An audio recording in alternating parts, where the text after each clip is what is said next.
Your Majesties, welcome. The Queen and I are delighted to have you as our guests. We've known each other for such a long time. We have close personal ties and see each other regularly.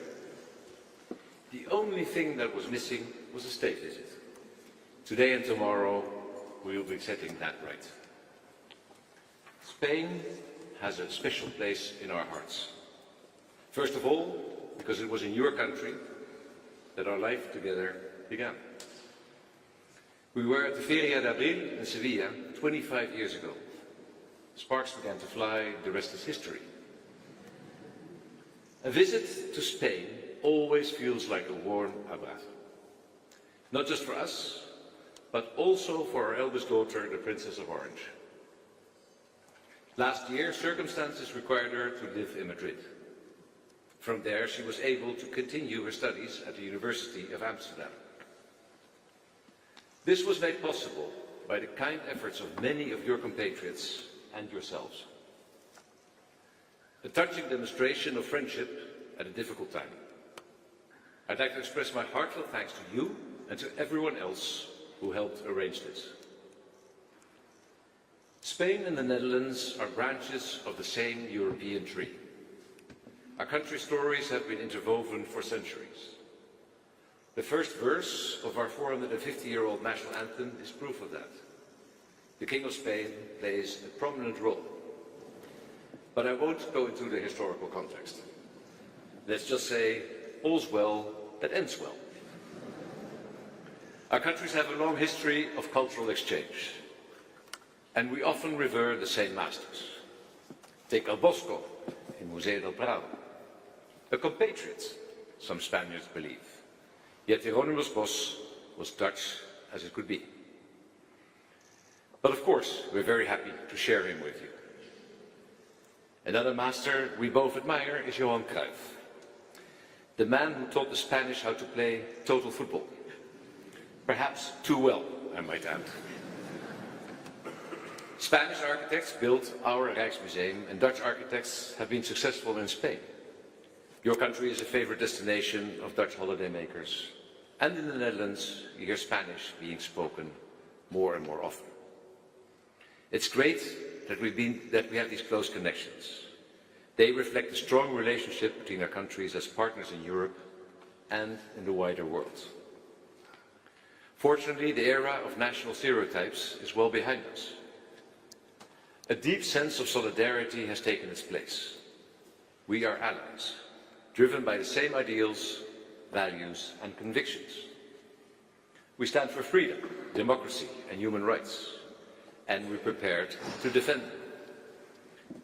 We both believe in the European Union as a beacon of peaceful cooperation, not only because we carry with us the bitter experiences from the past, but also because we need a strong and resilient union for security, prosperity and well-being of all European citizens in the future.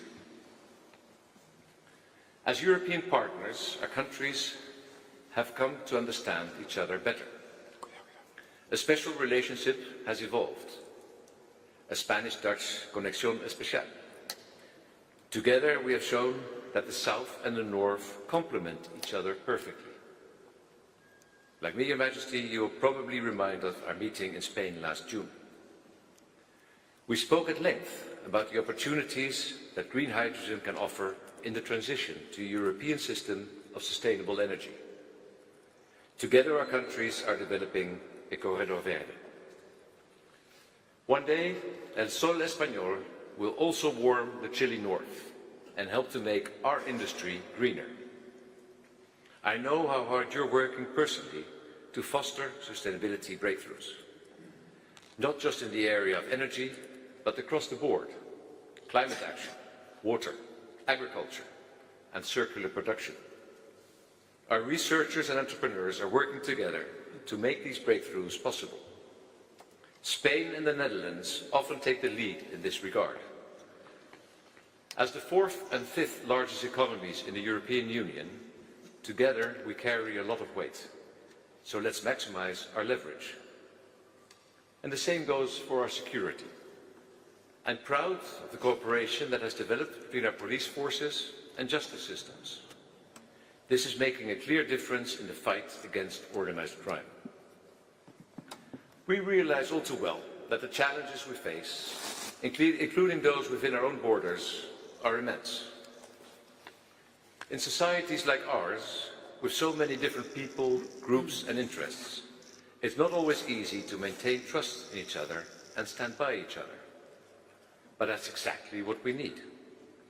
The courage to listen to one another and continue seeking common ground. Strength lies not in isolation, but in the ability to build bridges, just as Spain and the Netherlands have shown. We cherish our friendship with you and with the Spanish people. And let me say, from the bottom of my heart, gracias. Viva España. So please raise your glasses with me, Your Majesties, to your health and to our friendship.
Your Majesty, I would like to express Queen Letizia's and my deepest gratitude for your kind invitation, together with Queen Maxima, to visit the Kingdom of the Netherlands. Thank you, Your Majesties, for your remarkable hospitality. And tonight, for this splendid state dinner. We, of course, also want to thank the Dutch government, authorities, and citizens for the warm welcome and support which we, together with our delegation, sincerely appreciate. Allow me to add the joy we feel for the special presence of other members of the royal family, in particular your daughter, the Royal Highness Amalia, Princess of Orange, and your mother, the Royal Highness Princess Beatrix. Our families indeed are very close and share so many moments in recent history, both on a personal nature and, of course, on a more official one. The task of monarchs in our modern and democratic societies is something we also share, as we do with our goals and efforts in favor of stability, continuity, political neutrality, and the common good of our people, now so closely bound by our great bilateral exchanges and our common membership of the EU and NATO. We feel honored to carry out our state visit to this beloved country, for which we feel a special affection, respect and admiration. We still cherish the very pleasant memory of our first official visit here in October 2014, shortly after my proclamation as King of Spain in front of our Parliament, the Cortes Generales.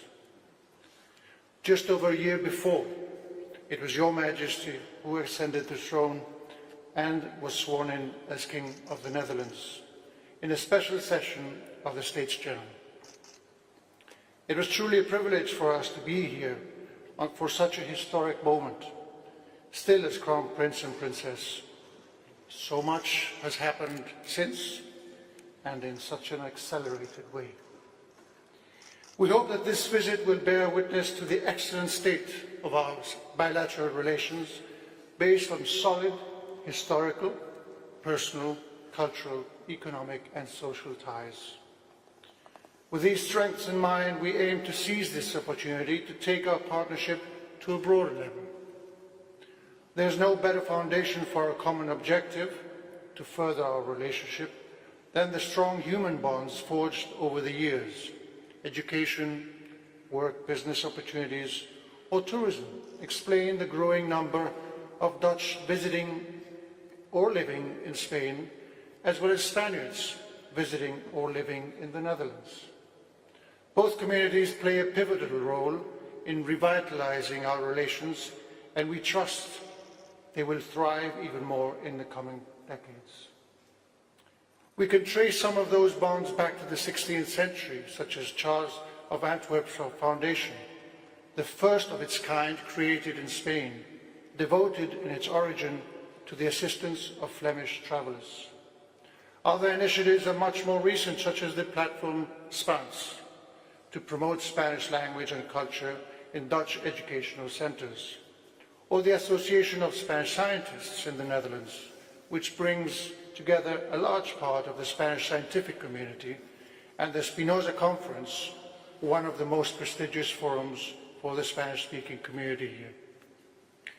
Therefore, cultural relations have been historically strong, evidenced by a number of notable collaborations that reflect a deep friendship, interest, and mutual trust.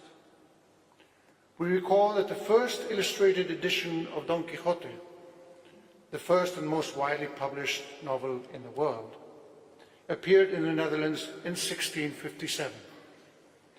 Also in the 17th century, Ludwig Huygens, I hope I said that correctly, son of the great poet and private secretary to the Prince of Orange, offered a splendid description of Spain and the devotion to art among its people in his fascinating travel diaries, A Dutchman in the Court of Philip IV. As part of the first embassy to Spain in 1660, he contributed, like his father, to the mutual knowledge of the two societies and the common history of the two kingdoms. Our countries also share a common influence that deeply marked, in particular, all European painting. In the 17th century, a particular aesthetic developed in both of them, the fascinating yet subtle links between paintings of Rembrandt, Velázquez, and Vermeer are perhaps the most representative. Today, the rich diversity of our exchanges in this field reflect well this common ground. Only this year, two major exhibitions of Spanish artists are or will be held in Dutch museums. An exceptional retrospective of Antonio López, a master of Spanish realism, in Assen, and just in a few months' time, a display of Jean Miraut's sculptures in The Hague. Lastly, these human ties are instrumental to the knowledge of our languages. As in many other countries, one can increasingly hear Spanish among Dutch students and workers due to a genuine interest in our cultural and touristic richness and the large Spanish community residing here. Contacts between Spanish and Dutch universities are also numerous. The more than 6,000 Spaniards attending universities in the Netherlands constitute the 5th largest community of foreign students in this country. The increased demand for Spanish as a foreign language stands out at all educational levels, especially in university and higher education. This is something we intend to encourage even further. The same goes for Dutch students in Spain, over 2,700 only last year. with Spain also being the favorite Erasmus destination by far. Your Majesty, as you rightly observed during your last visit to Spain in June of last year, our relationship is stronger than ever. We then had the opportunity to celebrate the 375th anniversary of our diplomatic relations and the launch of new cooperation projects for the production of renewable and green energies. In this endeavour, Spain and the Netherlands have become pivotal countries in ensuring a stronger, more autonomous, efficient and greener Europe. Our countries represent two of the most dynamic economies in the European Union. Working together, we will help ensure the energy and digital transitions the Union is undergoing. We also celebrate the desire for rapprochement in other areas, already evident in the presentation of those two non-papers during the Spanish presidency of the European Council. One on the strategic autonomy of the EU and the other on the EU's economic and financial issues. We base our determination on the conviction that the Netherlands is of great importance in the European and international arena. Dutch contributions to a more united Europe have always been led by a strong sense of historical responsibility, an unwavering dedication to the future of our continent, and a marked pragmatism when facing the challenges that run parallel to the development of the European project. Today, the European construction must rise to the main challenges we face as free, democratic societies that believe in the rule of law and in a rules-based international order. The world needs a strong and united Europe to defend and promote these purposes. The future of the next generations depends on it. Our prosperity and peace rest on the firm foundation provided by our membership of the EU and the Atlantic Alliance. It requires us to stand united and firm in our principles and values together with our allies in the face of the most recent challenges such as the Russian war of aggression against Ukraine or the ongoing conflict in Gaza and the wider Middle East region. This visit paves the way for a new stage in the relationship between two countries that feel a renewed and deep mutual interest. We hope these days may contribute to reinforce even more deep bonds between two societies that look together to a prosperous future. So do our parliamentary monarchies as we go together towards that future, hand in hand with two young women of their generation, Princess Amalia and Princess Leonor, deeply committed to their nation and their people. I place great trust in the strength of our relationship and in a solid and stable cooperation framework between us. With this confidence in mind, I invite you, but hold on, to raise your glasses in a toast to your own good fortune and health, Your Majesties, as to that of your dear family, and to the future and prosperity of all the Dutch people. Lastly, I will end as you started. Allow me to add a relevant biographical detail that Your Majesty pointed out, and we want to celebrate and commemorate. 25 years ago, around this particular time of the year, you both admittedly met in Spain during Seville's famous Feria de Abril. We therefore toast to that personal and emotional connection to our country, so it may always remain and flourish as it has since then.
Cuando saboreas los quesos de Millán Vicente, viajas lejos.